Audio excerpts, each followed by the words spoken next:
ನಿನ್ನಕ್ಕಿಂತ ಮಡವನಾನಲ್ಲ. ಹೇಳ್ತಾ ಹೇಳ್ತಾ ನನಗೆ ತಂದೆ ತಾಯಿ ಇದ್ದಾರೆ, ನಿನಗಿಲ್ಲಪ್ಪ.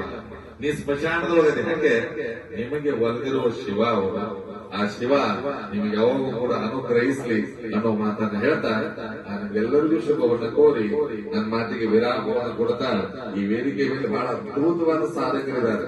ಇವೇನು ಕೂತ್ಕೊಂಡಿರುವಂತ ನಮ್ಮ ಕವಿರಾಜ ಗುರೂಜಿ ಬಹಳ ಖುಷಿ ಆಗೋದು. ಬಂದ ತಕ್ಷಣ ಹೇಳಿದಾಗನೇ ಆನಂದ ಆಯ್ತು. ಬಹಳ ಒಳ್ಳೆಯ ಸಾಧಕರು. ಇಲ್ಲಿ ನಮ್ಮ ಪರಮ ಪೂಜ್ಯ ಗುರುಗಳು, ಅವರು ಅಘೋರಿಗಳು. ಅವರು ವಿಶೇಷವಾಗಿ ಕಾಲಭೈರವನ್ನ ಆರಾಧನೆ ಮಾಡ್ತಾರೆ.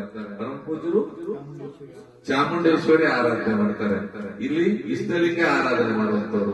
ಎಲ್ಲರೂ ಮಿಕ್ಸ್ ಮಾಡ್ಕೊಂಡು, ಬಹುಶಃ ನಿಮ್ಗೆ ಗೊತ್ತಿರ್ಬೇಕು, ಈ ಹಣ್ಣು ತಿನ್ನುವಾಗ ಶಿವರಾತ್ರಿ ದಿನ ಈ ಹಣ್ಣು ಬೇರೆ ಬೇರೆ ತಿನ್ನೋದ್ರಿಂದ ಎಲ್ಲಾ ಹಣ್ಣು ಮಿಕ್ಸ್ ಮಾಡಿ ತಿಂದ್ರೆ ಮಸ್ತ್ ಹಂಗಿರ್ತದೋ ಹಂಗೆ ಎಲ್ಲಾ ಸಂಪ್ರದಾಯಗಳು ಒಂದೇ ಕಡೆ ಸೇರಿ ನೀವು ಒಂದು ರಸಾಯನ ಆಗಿದೆ ಅನ್ನೋ ಮಾತನ್ನ ಹೇಳ್ತಾ ನನ್ನ ಮಾತು ಕೊಡ್ತಾ ಇದ್ದೇನೆ.